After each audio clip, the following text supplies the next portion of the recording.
So I've just come from my excavations. We're in the midst of it now. I'll be telling you a bit about that. This photograph helps me to just introduce some of the things I'm going to talk about today and to orient you. So you're looking at Govan Old Church. So in fact, my title is a bit misleading. I'm not going to be talking about Govan in a universal sense. I'm really going to focus in on the church. And I'm going to focus in on the churchyard, which you're seeing. What else are you seeing? You're seeing the University of Glasgow in the background. Glasgow has a really long connection, which goes back to the late Middle Ages. So that with Govan Old, ministers were principals there. So there's a kind of powerful connection there. And so we have a lot of students involved. What else have we got? We got the Clyde. So the Clyde is obviously part of the story. And you can see the body of water, which is kind of heading up out of the top of the picture. That's the Kelvin. So this, you're looking at the kind of mouth of the Kelvin. So Govan is sitting right there. And this photograph is maybe, it must be 2022, because they're just beginning to start work on the bridge. The bridge which is going to open on Saturday. You'll see pictures in a minute. So you just have the cranes there kind of preparing the ground at the Riverside Museum. But the Riverside Museum is kind of an important development for us. So the last thing I wanted to say is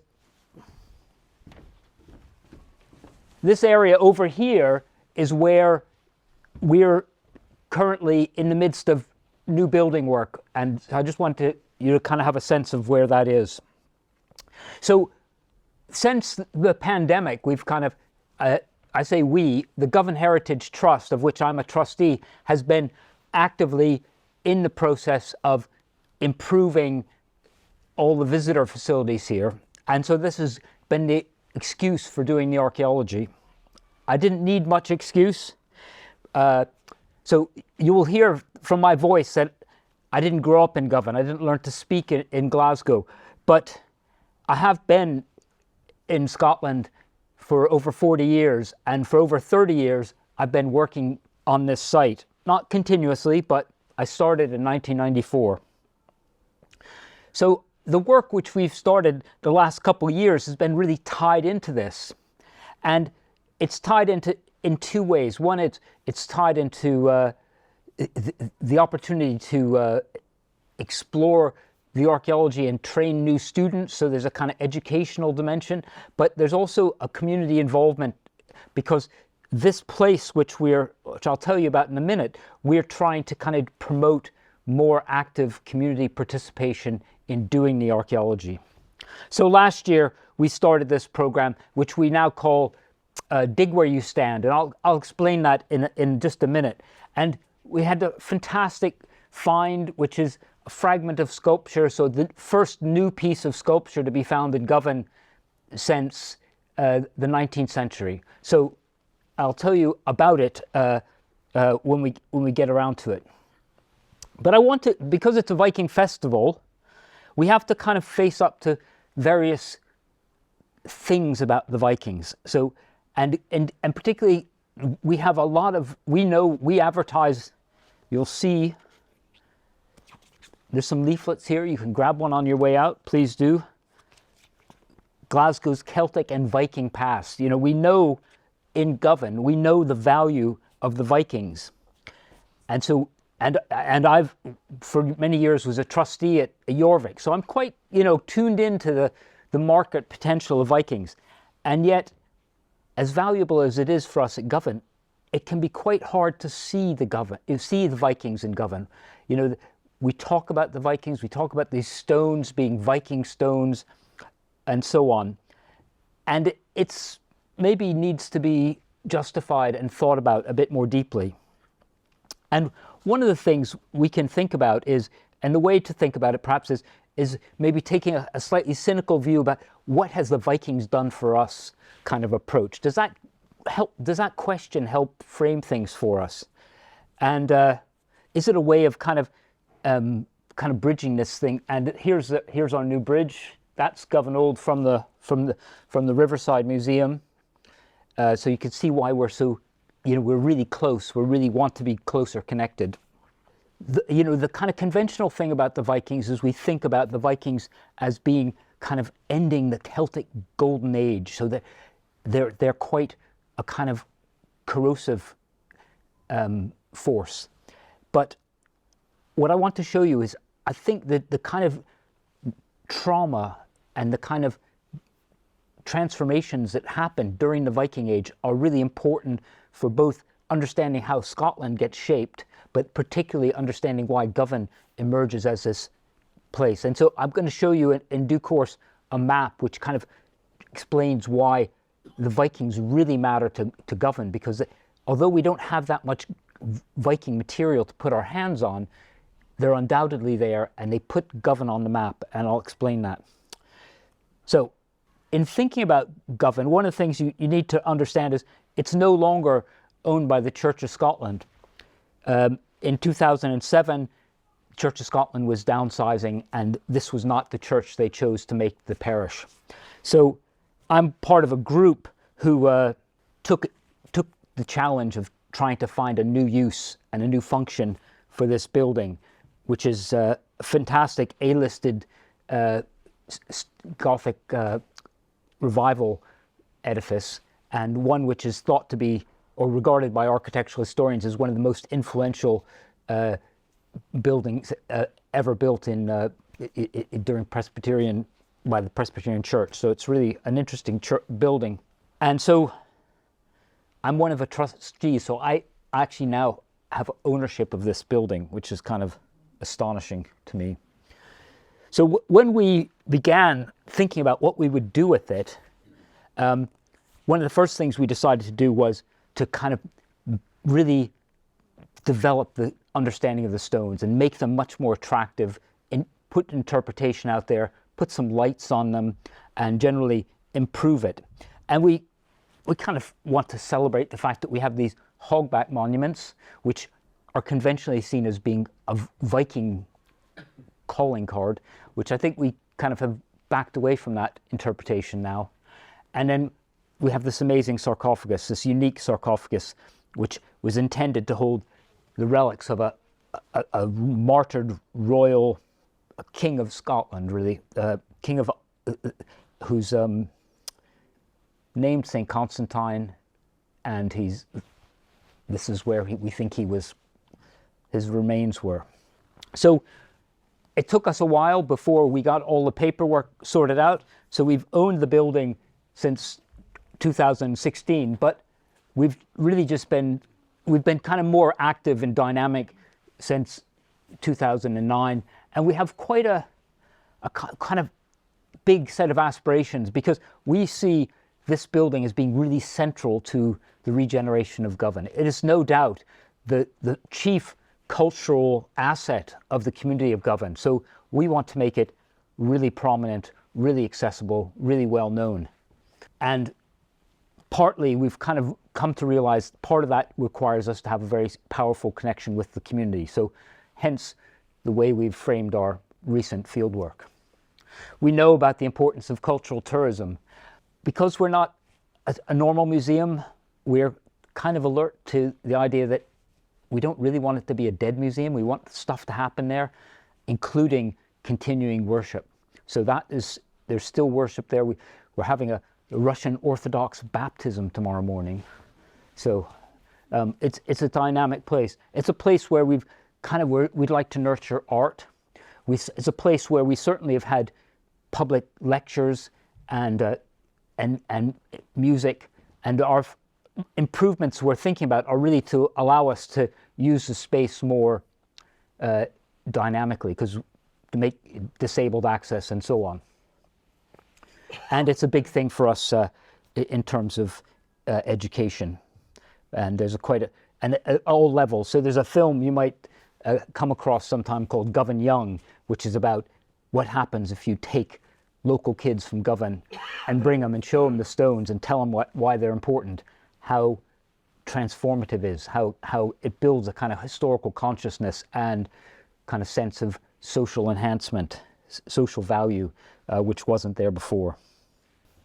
So that's a kind of context of rescue, research, community engagement, which is framing this. Now, the kind of research which I'm going to talk about is we're very interested in trying to refine our chronology.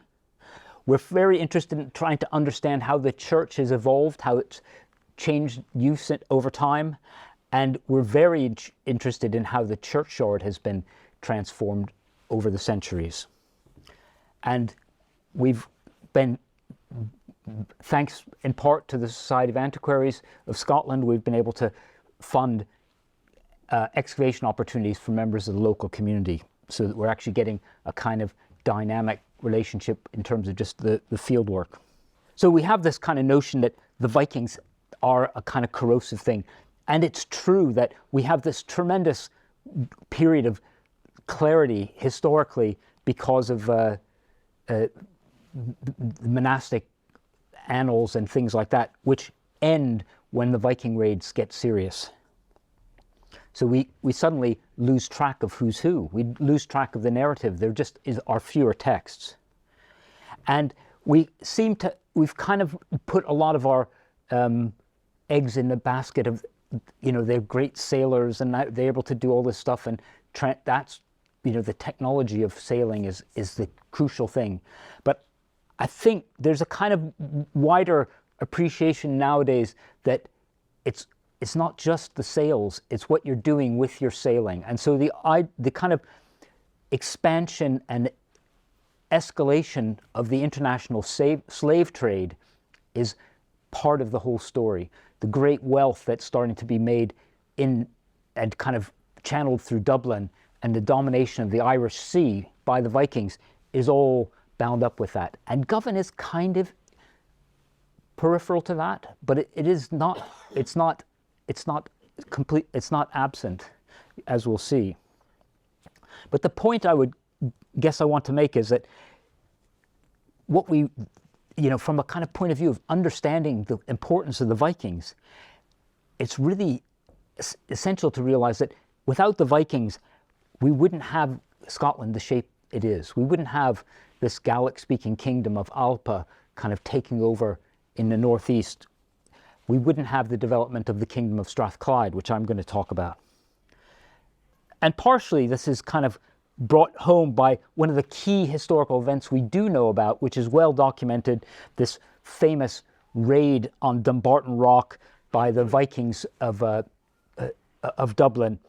And the key thing is 200 ships taking away captives. So this is part, as well as kind of this unprecedented military campaign which destroys the kingdom which dominates the Clyde, the kingdom of Dumbarton. There's a huge slave raid. And so that's the kind of moment which leads, I think, to the shift of power upstream to Govan. So the Vikings are what puts Govan on the map. And it puts Govan on the map in two ways. One is, this isn't actually a wonderful map, and this huge, lovely screen and projector is kind of showing the weakness of this particular map I've chosen. But it allows, the Clyde is kind of central to at least access to the Irish Sea. That's clear. But more importantly, it's access to the central part of Scotland. And East Central Scotland, the Kingdom of Alpa is the biggest, most powerful kingdom. This is what is the kernel of the Kingdom of Scotland. So Govan is really important for this, and I'm going to show you exactly why. But you can imagine it's important, given the kind of political significance of the Irish Sea, the connections with the Irish world. Govan is kind of really nodal. It's right handy. And the way we know the importance of this, above all, is this amazing collection of sculpture. So all of this stuff, this is not all the stones, these are the ones that are actually housed inside the church. There's another 10 or 12 which have been left in the churchyard. So there's a huge collection. There's nowhere else in Britain which has anything like this amount of Viking Age sculpture, certainly not of these monuments. So we've got on the bottom row the famous hogbacks. there's a huge number of recumbent gravestones, all different, but all to the same plan. They all have a cross on them. They're all executed with interlace. They're all using interlace styles which are Viking Age. We can document that. So all of these stones are made between, say, no later than 900, and they're finishing by about 1100. So there's a couple of centuries here. And probably the most important of these is the sarcophagus, which we've already mentioned and we'll come back to. So, great collections. What is that all about? These are the dynastic burial markers of the rulers of Strathclyde. Now, we have no contemporary inscriptions, but I think it's possible to argue quite compellingly that what you're looking at are the graves of the kings and the bishops and the princes and the queens, the kind of elite of the Kingdom of Strathclyde. They're buried here. And they're buried here because of this. Because of this. So this is a unique object in Scotland. It's a monolithic sarcophagus, but it's not intended to be buried. It's intended to be church furniture. It's intended to be the reliquary of the saint. And we'll think about who he is. And the church is dedicated to Constantine. There's a number of possible Constantines, but the one which fits closest to the style, this kind of 9th century interlaced forms, the kind of mounted warrior hunting scene, which is so reminiscent of the Pictish art tradition. It fits to think of this as being the receptacle for the bones of Constantine the martyr. So Constantine is king of Alpa. He's the son of Kenneth MacAlpin. I'll show you a genealogy thing in just a second. So he's a royal figure, major royal figure, and he is killed, so he's martyred fighting Vikings in 876. And it's a bit mysterious how he's in Govan, why he's in Govan, but we can maybe see that in just a second. So this was discovered in 1855, and we'll talk about the discovery again. So it's kind of been known for a long time. It's remarkable, and I think it's very credible to imagine it is the kind of earliest of the collection. So this is a little this is a little image of Kenneth MacAlpin from the National Museum of the National Portrait Gallery, and so if we look at so there's Kenneth, who dies in 858 on the second line in the red circle, and his eldest son is Constantine, and he rules for 14 years. One of his daughters, and we don't know her name, is married to the king. So that chap, Rune ap Arthgal, is the king of Strathclyde. And another one of his daughters, Maelmura, is married to the Irish High King. Well, not just one, she's married successively to the High King of Ireland. So we kind of have to think about these people as operating a kind of international, kind of dynastic, operating in a very grand world in terms of transnational connections. So there's 2 points to make here. One is the connection to the King of Strathclyde allows us to at least imagine that there's some legitimacy to the acquisition of this relic and to enshrining it in Govan. There's no historical context for explaining how that happens. As I say, we don't even know her name, but it's not impossible. It's there's connections there, put it that way. And there's also connections to Ireland.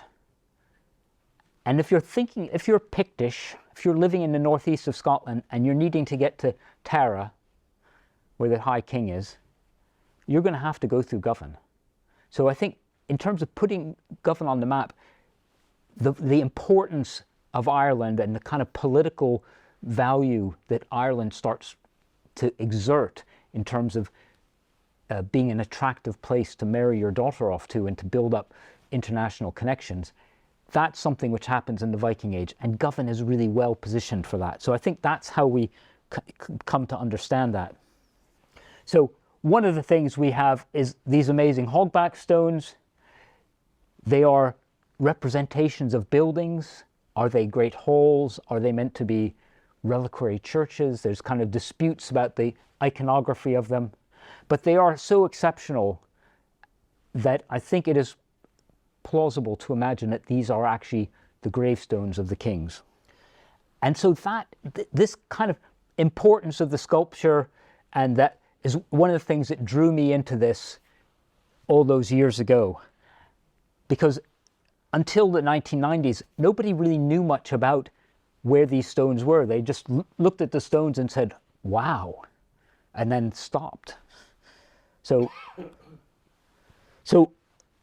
I was able to, do some digging, and it was partly to help raise the profile of the church, because you could tell that hard times were coming. You could tell that urban renewal was going to demand some big changes here. And so I was keen to make sure that the significance and value of Govan Old was not neglected and was appreciated. So a bit of TV and so on. So one of the things we did was in our trenches that were up just to the east of the church, we found burials which take us back to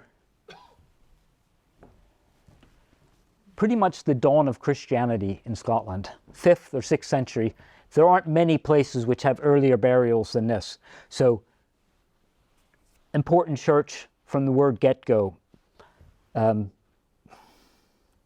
we were able to do some other dates, and this is quite a dense slide. I just want to point out one date, the yellow date there. We were able to show that there was a huge integrity to the churchyard, that the boundary goes back to the 9th century, and that in maybe the 8th or 9th century we found an important road as well within the churchyard. So we're seeing the kind of integrity of the space archaeologically, and so I want to show you some of that. So that allowed us to start thinking about the space and thinking about it more ambitiously. So one of the things is we started to appreciate that the road I'll show you in a minute is in that kind of bottom right-hand corner of that pear-shaped churchyard, and it seemed to take us and point us to the site of this great open-air mound, a court hill site known as the Doomster Hill, which is kind of reconstructed there, and one day I'll have a reconstruction I like better, but it's just really to kind of make this point that there's a connection between this royal ceremonial platform and the church. And on the other side of the river, you can see there's kind of a vague set of houses and so on. This is a site where there was a royal estate.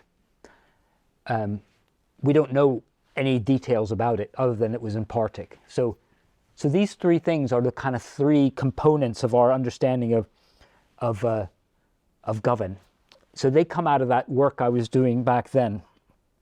So once the church had fallen out of favour with the Church of Scotland, and we had taken it over, we started paying attention to things, and we were particularly excited by the construction of this new museum, which now last year gets 1.5 million visitors. So it's like a huge number of people.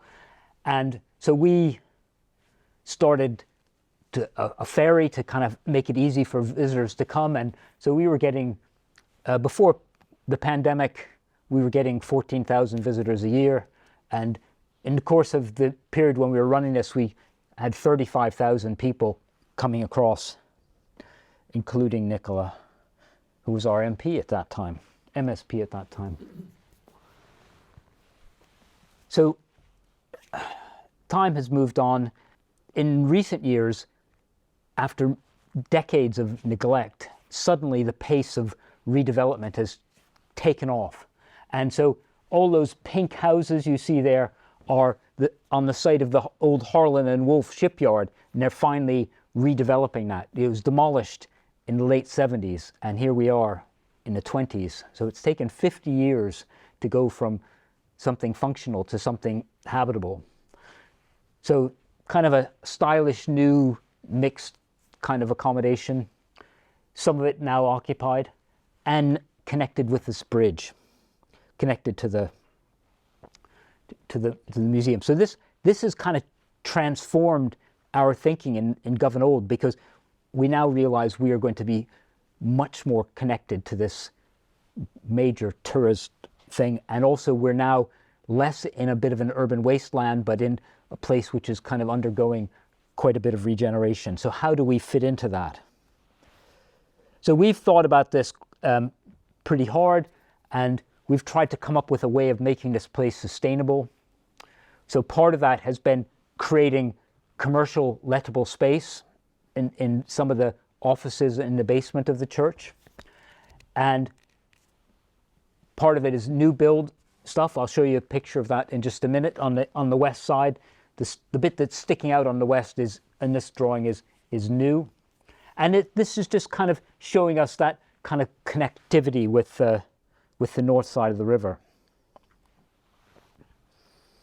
And again, one of the things we've done even before the new housing scheme was we kind of put the churchyard into a more circulation by building or restoring this towpath along the waterfront so people can walk along and then up into the churchyard and around.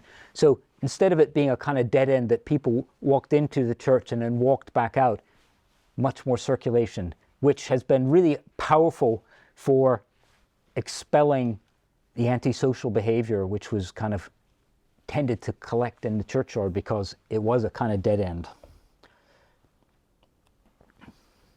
So what we're doing is, this is a kind of early architect's drawing. So the yellow stuff is all the new development. So we're refurbishing the basement. Well, that's been done. And our architects were desperate to build a new spire. And we were like, we can't, no, they're expensive. What's that for? We're not having that. You know, we don't have a budget for that. But every time they showed us something, they would draw it. Anyway, there's no spire. What there is probably the closest. You can see a kind of cross section here, but you can also see on the far side the kind of finished design with the kind of pointed arches which reflect the proportions and the shape of the windows we have now. And this is a really important bit of the structure, because this is going to have disabled access. It's going to have toilets. Quite important to have toilets if you're going to sell tickets to concerts and stuff. So in order to actually, use the building in a variety of ways and kind of make use of its position in the city, close to underground and all that, it just needed some more facilities. It also needed some heat, and I'll talk about that because the building was heated by coal power, and obviously we're kind of beyond that. And one of the kind of ways we're beyond that is, instead of having kind of fossil fuel heating, we're introducing water source heat pump. So we've got the water source heat pump, it's in the building, the pipe work is all in, and we're just, the last little bit that sticks in the river, we're kind of halfway through fitting that. So this autumn, for the first time in a few years, we're hoping to have heat, and it's going to come from the River Clyde, as paradoxical as that sounds. So that, anyway, all this kind of rubble you see in the foreground is where the pipe work was going in. And we had to take down the back wall of the property, the back wall of what had been the tenements. The tenements are obviously gone, replaced by these low-rise things. But I don't know if you can see all the kind of, you can see that big round thing in the section, all this stuff. We've just kind of got this midden of material which tumbled into our trench. So this kind of gives you a bit of a flavor of a lot of the material we have dates from the relatively recent past. This is all late 19th century into the early 20th century. So it gives us a kind of connection with the community, quite a powerful one, which the Viking Age bit can be a bit of a hard reach. And some amazing stuff. My favorite thing is in the midden is this teapot, and in the teapot was a teacup and a wedding ring. So you can just imagine somebody passing away. What do we do with the ring? Put it in the teacup. It's in the cupboard, forgotten about, and then somebody's clearing the house years later and into the midden. Anyway, there's all kinds of millions of stories. One of the other ways we're kind of, so this, having the material and showing this is a very powerful way of connecting with our community. Another way is to actually start exploring the churchyard. So not doing proper archaeology in the sense of going deeply, just looking at what's under the grass. And what's under the grass are loads of flat stones which have been neglected since the churchyard ceased to be used for burial in the 1940s. So nobody's been buried there for so long, nobody really looks after it properly. The council cut the grass about 3 times a year and that's it. So we're, you know, a lot of stuff is losing visibility. So we're trying to recover this. And the way we're doing it is, you'll see in a moment, but we're using students, but we're also using members of the community to help us find things. And we have this kind of grid all over the thing, and all this, you can see all the kind of gray spots on it are places where there's monuments which are visible if you go there now. And we've just been looking in between the monuments. And we've got amazing resources here, including this plan. If you blow it up, you'll be able to see all these little green squares mark out the burial plots, the burial layers of as was known in 1936. And often the names are there, sometimes their profession, sometimes where they're from. So there's a huge amount of kind of detail which kind of complements, that's just a kind of boring archaeologist plotting everything and giving it a number type of thing. This one is kind of has that deep texture. And it's really powerful when you start looking at these things, these stones which have gotten lost just because the grass has grown and people haven't maintained things. And there's also a bit of kind of local authority kind of management. So the corners of all these burial layers were marked with square stones, which are, you see in here, these square stones have been smashed so that they don't get in the way of lawnmowers. And a lot of stones, I think, have been laid down again to make life easier for the lawn mowing. So this is a kind of, so we're working against that kind of force. And some of the stuff is really powerful. So here you've got a stone which is from 1708. It's got amazing spelling, so it's in really good broad Scots. Here lays the corpse of Elizabeth with an S, McCalla, who died by water in the 18th day of December with an S, 1708, and her age 25. So this is a completely new stone. Don't know who she was, but we're going to find out. So there's a huge kind of value of that stuff, and it really speaks to you when you do come across this. We've been digging last year, especially around the approach to the new extension, and mostly we're in an area which is very heavily churned up by contemporary services, or the first electricity or the first gas and all this. But you can just see kind of the stone that's popping underneath maybe the pickaxe underneath the steps is pointing to the position of an earlier church. So it's not the most transparent image, but on this plan you'll see there's a church marked which is darker and is much, much smaller than the existing church. And that is the church which has existed until the early 19th century. So that is a 18th, 17th, maybe has some medieval fabric in it.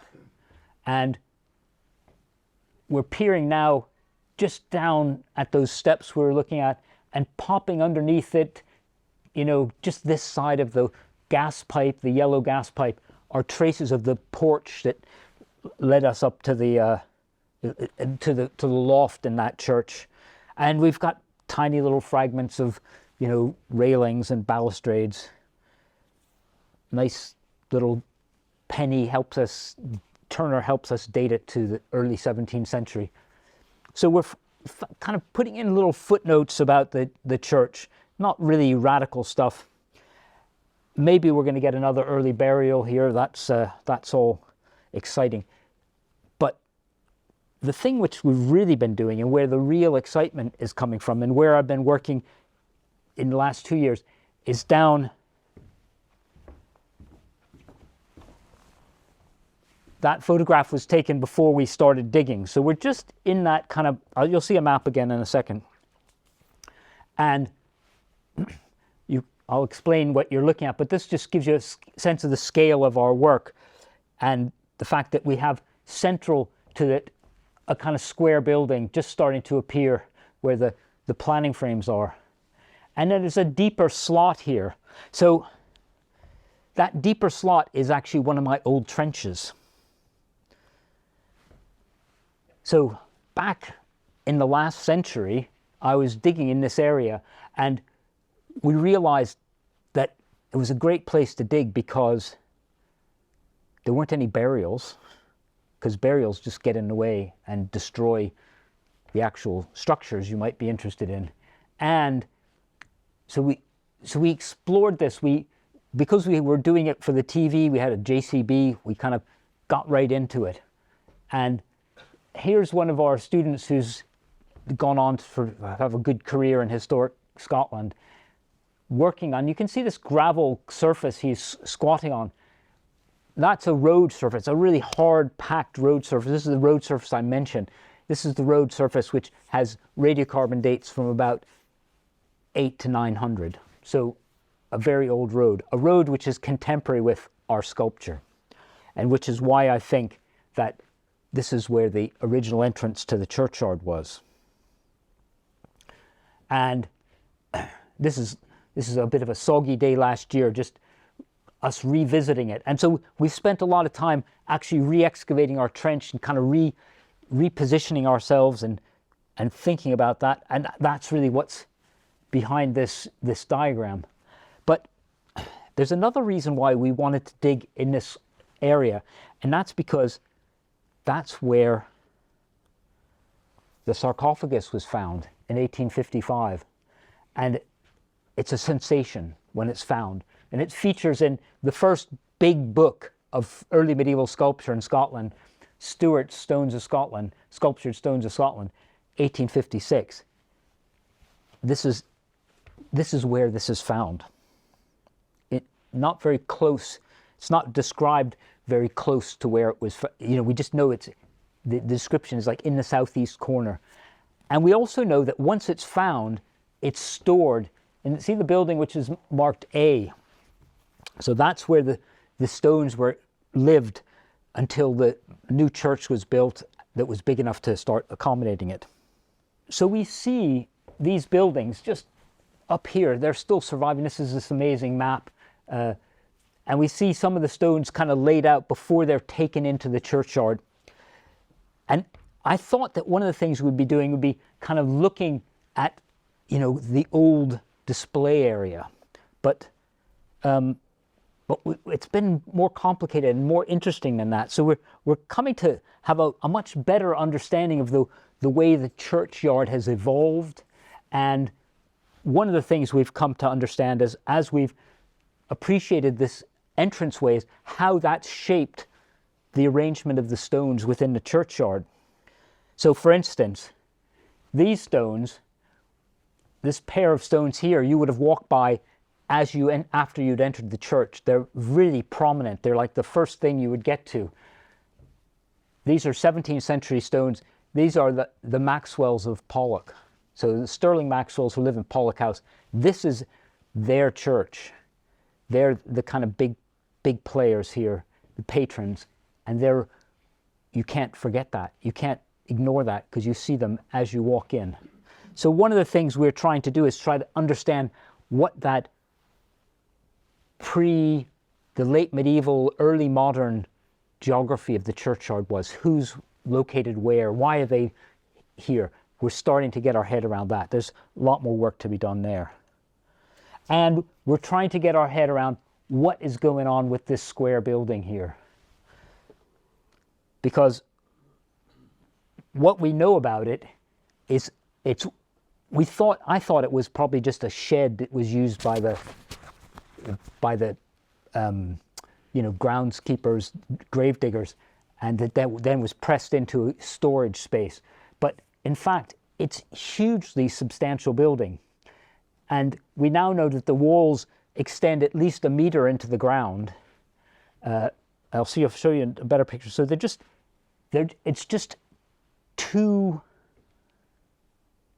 it's too substantial. And the ground so I think we're looking at a medieval building here, but we don't know what we're looking at. We don't know whether this is just the gatehouse. Could there be a chapel? Was the sarcophagus discovered here because there was a subsidiary chapel for the saint, which when the Reformation came, they turfed the relics out into the yard, and that's why the sarcophagus is found in this area? Is it used as a watch house to keep people from digging up graves during the Resurrectionist time? After the Reformation, is it the session house? Is this where the session meets? We don't really know. And then obviously we do know it's a storehouse of some variety by the end. One of the things we found last year, which got us really excited, was this huge pit, which we had noticed in 1996, but we didn't really think hard about it. So this is this big dark scoop you can see, which is sitting, that orangey bank is that old road, and then sitting on it is this very large dark pit, which we think has a good chance of being where the sarcophagus came from. So part of what we're hoping to do is maybe find the lid, find other pieces of sculpture, and I think that's not too unreasonable, because last year we found this. So this is really exciting. So we found this in this trench. What is it? It's a fragment of a panel showing a warrior standing profile. So it must be coming from a cross, or other piece of church furniture. And it's very similar. The kind of distinctive thing about it is you see that circular shield with the strap over the guy's shoulder. And he's got a spear or something over his shoulder. His head is pretty well bashed, but you maybe can just see the upper part of the shaft that he's holding over his shoulder. There's a bit of curvy thing flicking back. We think that's a ponytail. A lot of the characters at Govan Old have quite long hair, so we think that that's what we're seeing here. And the interesting thing about it is, stylistically, it's not like what we have before. It's different from everything we've got so far. And the kind of art historians who I've talked to about this, the specialists, are saying, this looks really Pictish. Well, it kind of looks Pictish. So for instance, that shield arrangement is what you would see on the Duplin cross, the famous cross from Forteviot. That arm detail with the scroll is what you see on a lot of Pictish animals, but they haven't done it quite right. So it's like somebody speaking Pictish, but it's not their first language. So they kind of have it, but they kind of maybe don't.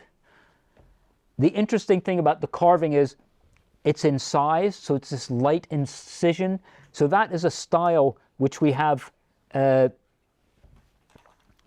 which is telling us it must be around 800. So it's about a century earlier than any of the sculpture we have before. So this is really incredibly exciting. So this year, this photograph maybe gives you a sense of the substantialness of this wall, and how we've kind of we've returned to the same space. And this was taken today. So this is what it looks like today. So my colleague Dave is standing on that old road surface. The wall of that building is more exposed. Maybe you can appreciate now why it's not a shed. It's at least a meter into the ground, very substantial. So it's quite a purposeful building, and we're just getting to grips with all that. So I would say a couple things. One is we're really open to visitors. So we're going to be digging there till the 14th, and we're also going to be there during Doors Open weekend later in September, the 20th, 21st, 22nd. So if you're in Glasgow and you got a little bit of time, pop by, see what we're up to. If you're in Glasgow after the 7th, after Saturday, you can walk on this. You can cross over to the Riverside Museum, see a few trams, and then come back and see the really interesting stuff we've got. So I hope you will come. I've left a few leaflets. I've also left some leaflets to our sister organization, which is the Fairfield Shipyard. So if you're interested in modern ships as well as Viking ships, that's also just down the road from us. And finally, it's one of these things. You can't do archaeology on your own. I can only do it with all these people who participate, all the community members, all my students and colleagues who help. So I'm always grateful for their help, and so I never want to, kind of have an opportunity not to acknowledge that when I come. So that's all I'm going to say right now, but I'm happy to answer questions or discuss points that might have caught your attention as I've been speaking. So thank you very much.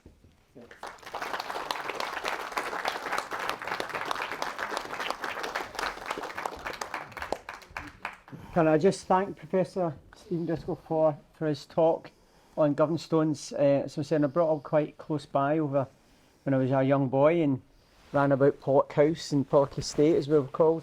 The reason I'm standing very close to him is not we're really good friends. It's really because the microphone will pick up the what we're saying. And for those, I do apologise for those that maybe couldn't have heard properly, but it is going to be recorded from the programme this afternoon has been recorded, and it will be available for us to digest and go over the plans and sites that Professor Driscoll and his team has came about. So again, really interested, and thank you for taking the time, trouble to come and speak to us. Now, if there are any questions, I may have to repeat them. If you want to say, there is a kind of boom thing that will come along, but if necessary, if there are any questions, please, if you'd like to put your hand up, we'll just take a few questions. Anyone like to ask? Yeah. Just down here to the right. Professor, tell us what the connection of the Britons in Strathclyde and the Britons in Wales. So they are speaking the same language, but they're regionally quite separate, obviously. At the kind of peak of the power of Strathclyde, that kingdom kind of goes down to Cumbria, into probably almost to Lanark, almost to Lancaster. So it's quite close. So they're part of a kind of, if you like, chain of or kind of spectrum of British-speaking people from Cornwall all the way up, really to Loch Lomond, Argyll. Obviously, you're starting to speak Gaelic, so the connection is quite close. Kentigern and Constantine are both venerated quite a lot so there's there's kind of a deep ecclesiastical connection, which is probably part of what's underpinning it. Thank you. Just at the top. In the back, yeah. Yeah, back right. The mound next to the churchyard, Yes. was that a defensive? No. So the Doomster Hill, I don't know if any of you know, the Isle of Man has this kind of mound that's called the Tinwald. So it's a thing field in Isle of Man, and it's a kind of terraced circular mound, which now the Manx Parliament meets at. But it's a type of monument you see all over Scotland, and particularly in the north, and it's an open air court site. So it's an artificial mound with a flat top, and that's where you do your public business. So Dingwall is the same name. Thing field is how you would translate that. And there used to be a big flat top mound in Dingwall, which is like Govan. It's been swept away. So there's a few survive. Probably the most famous one in Scotland is the hill at Scone, which was used in inaugurations until Edward I got in on the act. But so that is a kind of artificial flat top mound. So it's kind of a performance space, and people are having, and we know that open air courts are common throughout Scotland really until about the 17th century, and then they start bringing things inside. But up to that point, a lot of important business is done where justice can be seen to be done openly. Whether it's really open or not isn't the matter, but it's a performance, and sometimes, like at Govan, they might be fashioned on top of earlier burial mounds, so Bronze Age or something, so to kind of that ancestral legitimacy is provided by the fact that there's some ancient body at the bottom. Thank you. Just over there to the second row. Thank you. This church has over 1,000 years of history. Yeah.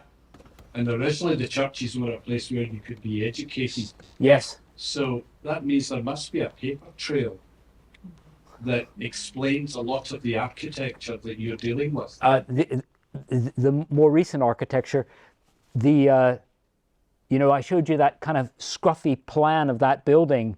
That's it. That's what we got. So there are no images of it. There's no engravings of it. There's no detailed descriptions of it. So there are quite big gaps. So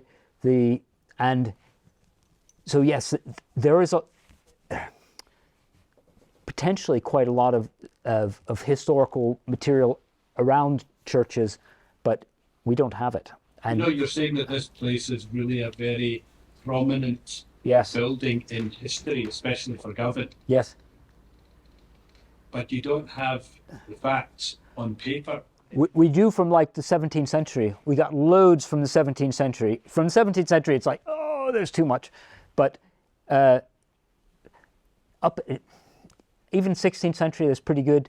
But as soon as you get into the real medieval period, it gets very thin. So what the papers that relate to the Archdiocese of Glasgow, or the Diocese of Glasgow, the foundation, the Inquisition, which says what properties are associated with the cathedral, who has, where do they get their teens from? Govan is top.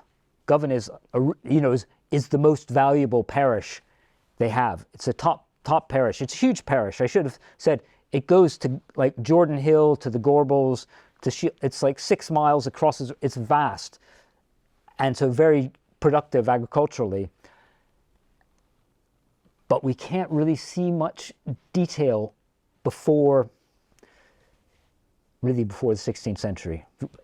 We have little moments, and there's a charter here and a mention there, but no, sadly, well, for me, I wouldn't be in business as an archaeologist if there was better text. Well, this is what we've got. Is what's in the ground. Thank you. Yeah. Thank you. Any other questions? Woman in the back. Yeah. Yes, thank you. It's maybe an unfair question, it might be too early to know, but I was fascinated when you said about the warrior stone, Yes. that it was as if it was Pictish, but that's not their first language. So, Yeah. I mean, what does that suggest? Does that suggest So I think it this kind is of, where cultures, they were actually coming together, they were... yeah, I think, so that kind of point I was making about, which you see at that, the kind of apex dynastic level, the kings, Kenneth MacAlpin children, how they're so connected. That they're connected, we can see that because that's one of these moments. We do have a good bit of text. They didn't, what I guess this is telling us is that didn't happen just then, that there's a bit more time depth of connectivity between the Clyde, and that we hadn't seen this really before, but between the Clyde and the Pictish area. So that sculpture is saying somebody from the Clyde has been over, seen some of this Pictish stuff, said, oh, I like that, we can have some of this, we'll do some of that down here. And so they're connected. Now, I've kind of, it is a bit too early to, I've talked to the proper art historians about this, and so they're the ones who are, yes, confirming the date, and it's also causing them to scratch their heads about what actually is going on here. Because we don't have very many other pieces of sculpture which kind of speak to that connection at that point. So it's great. And people say, "What's the best thing you found at Govan?" That's it, Okay, there's a chat there. Yeah. Can you ask about the Clyde? Yes. Clearly the church is closely related to the Clyde. Absolutely. But the Clyde was canalised 18th, 19th centuries. Is there any work, has there any work been done to show why the church was so close to the Clyde, or what was the Clyde like? Yeah, okay. Well, I mean, there's a bit of work. So before modern steam power and the kind of big dredging of the Clyde, it was a lot messier. The banks were not, now they're kind of like, they're canalized, as you say. They were a lot softer. So they were kind of, I think they would be a lot boggier. I think there would be lots of meanders. We know there were lots of little islands. Braehead Shopping Centre was on King's Inch, so that was an island. White Inch on the other side of the river. I kind of think that the complexity and the kind of inhospitability of the Clyde was maybe one of the attractions of Govan, in that after Dumbarton is like just on the front door, anybody can come, there's nothing you can do about it, and suddenly, oh, there's a fleet of bad guys and we're stuck. A fleet is really going to struggle to get up the Clyde to the middle stretch of the Clyde, especially when the river had a lot more shoals. You had to know, you had to be there at the right tide. There'd be a lot more local knowledge. So I think it's a safer place, but it's also quite nodal. It's right at the mouth of the Kelvin. So, the Kelvin takes you up, to the north, the Clyde further on, takes you into Lanarkshire and stuff. So it's a really handy place. And it's about the last easy place to cross the Clyde before you could ford it. It back in before it was dredged. It was at low tide you could ford it. So I think it's about the last decent fording place. So I think all these things are coming together, and I think the river is actually the church is sitting like on one of these little islets or peninsulas. So it's kind of overlooking the river. It has a bit of elevation. It's going to stay dry, but it has a little bit of visibility, prominence. So all these things are kind of there, and that's about it. You know. Just maybe just 2 more questions, and then that'll be it. Yeah, just and then the lady there. Kenneth MacAlpine was linked to Dalriada, Yes. and yet St Constantine linked to the Britons of Govan. Yeah. Is there any more explanation for that, or Well, why would they do that? I mean, he was based at Fort Teviot in Scone, Yeah. the MacAlpines. Yep. So, and the kind of emergence of the MacAlpine dynasty is kind of the beginnings of, if you like, the Gallicization of the Picts. So, when Kenneth MacAlpine dies, he's described as king of the Picts in the few texts we have. So he's thought of as being Pictish, but the genealogy which he's thought to, you know, his descent is thought to have this Gallic connection. So so it's possible that it was slightly enhanced, and as Gallic becomes more and more important as the dominant language, they kind of, those texts start bigging up his Gallic background. But the point is, at this time, these kind of ethnic differences, they kind of don't matter if you're at this level of society. You know, you want your daughter to be marrying the King of Strathclyde because they're British is the point, because it's bigger and more powerful than just the guy down the road. A second point is that the Old Welsh linked to the Pictish language. It is, but there's been quite a lot of research on that recently. So it is a Brythonic language. It's a kind of early British language, and not kind of influenced by Ireland, but and a lot of the words are the same. Aberdeen, Aberystwyth. So Aber is the mouth of a river. So there's a lot of shared linguistic material, but we don't know enough about Pictish to know whether it's really intelligible to a Briton. It maybe is, maybe it's not. I don't know. Thank you. It's okay. Yeah.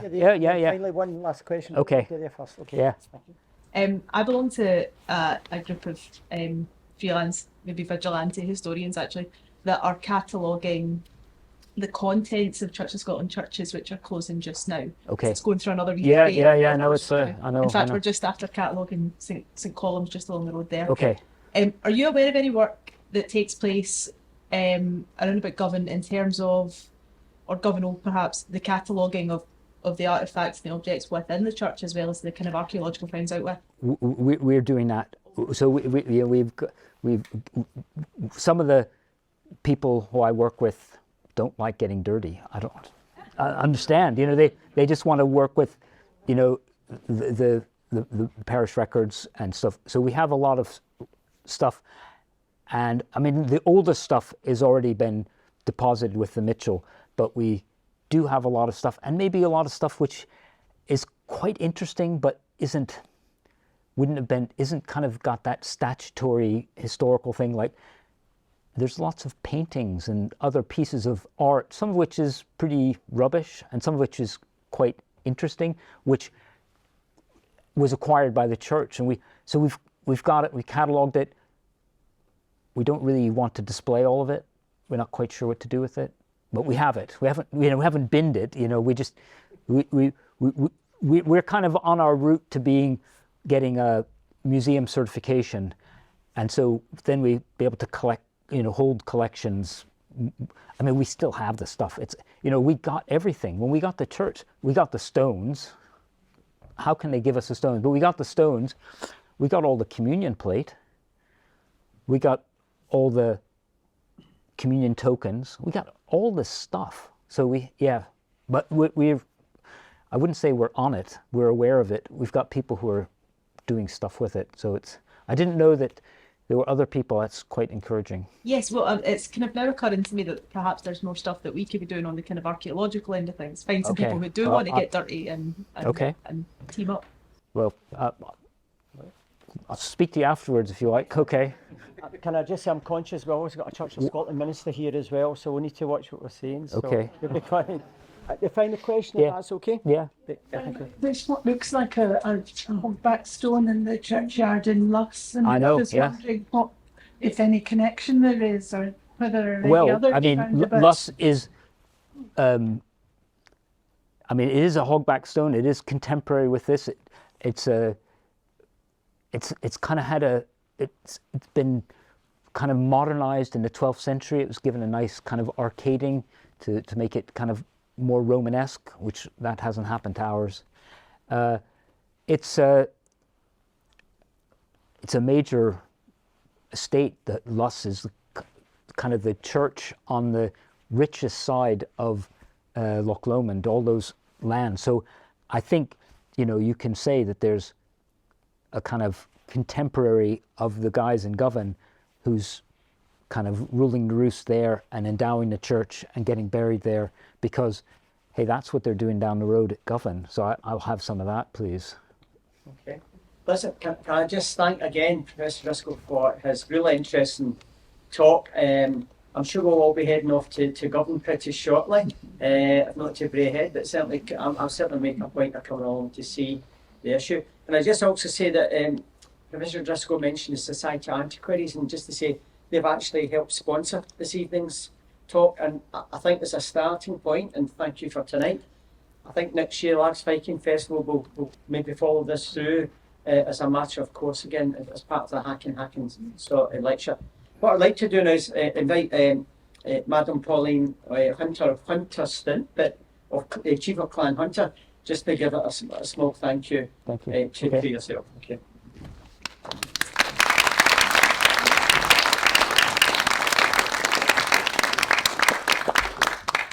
I think everybody is aware of Govan as a shipbuilding, but very few people outside of this group probably are aware of its more ancient and exceedingly important history as a major centre of Strathclyde. Thank you for that fascinating insight. I've actually been to see the stones, well worth a visit. It's quite muddy, you need to wear boots around the dig. But Around the dig, the church is okay. The church is fine. But really interesting. Thank you very much. My pleasure. Small gift from Thank you. Largs Viking and a donation towards The dig. Oh, great. Superb. Colleague. Thank you. Thank you. Thank you. Thank you. That's great. Thanks very much. Can I say? I'm just going to say, I'm not going to rush off. I can linger in the foyer if people had other questions, didn't think of, or whatever. So Can I also say there's plenty of sandwiches there too. You can't eat them all. We have lots of Vikings over by. Listen, can I thank everyone for coming along this evening? I really appreciate it. As I said, it's something as I'm sure the Viking Festival Committee will seriously obviously think that we can do something over and above that again for next year.